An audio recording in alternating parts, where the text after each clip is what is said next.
There's something very human about the desire to want to soar.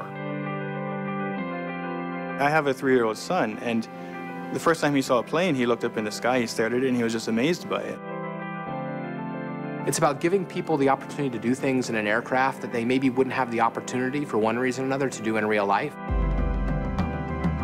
People tell us that, oh, I could never do that. I don't know how to fly an airplane. We show you you can.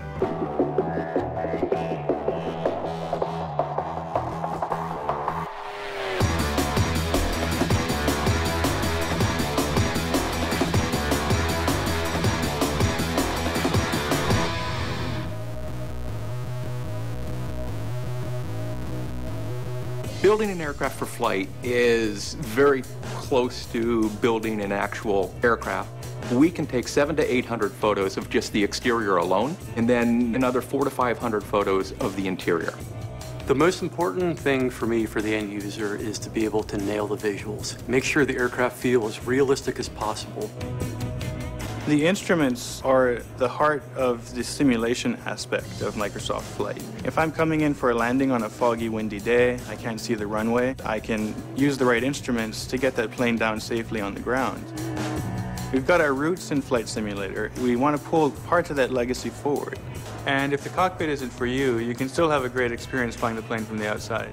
The sounds of the aircraft model in particular are taken from that actual aircraft. The switches, any motors, anything that's idiosyncratic to that aircraft. When I saw the A5 for the first time, I was completely blown away about the design of it. Its cockpit was sort of modeled after a luxury sports car. I think you look at the A5 and you see the future of aviation at the consumer level. You see what flying can be.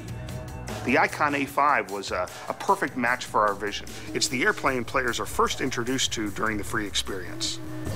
There's no one else out there we'd rather partner with than Microsoft to try to bring aviation to the consumer and bring it in a fun, exciting, visceral, dynamic way.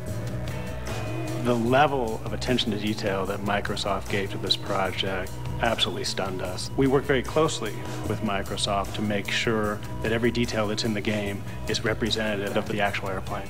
Icon was able to provide us CAD drawings. It gave us a model that was definitely more accurate. We went to their facility in Tehachapi, California. Put the aircraft down, put the mics up, start recording it. We run it through its RPM paces. We apply the appropriate decals. We apply the chrome. We apply the rubber for the tire. Everything that makes it feel like a real aircraft. They created basically a virtual game for us that we were out to then play. And then by playing and actually flying the airplane, we were then able to give detailed feedback. And that's how we were able to get the A5 in flight to be so similar to how the A5 flies in real life. The best thing about Microsoft Flight to me is the focus on the experience of flying, not about the act of operating an airplane. That's a fundamental shift. I can do things in the game that I wouldn't be able to do in real life, but that I have a lot of fun pushing myself to do. You don't need a joystick, you don't need to use your keyboard, okay? Grab a mouse and go. Let your imagination manifest itself. I mean, let the dream of flying become real.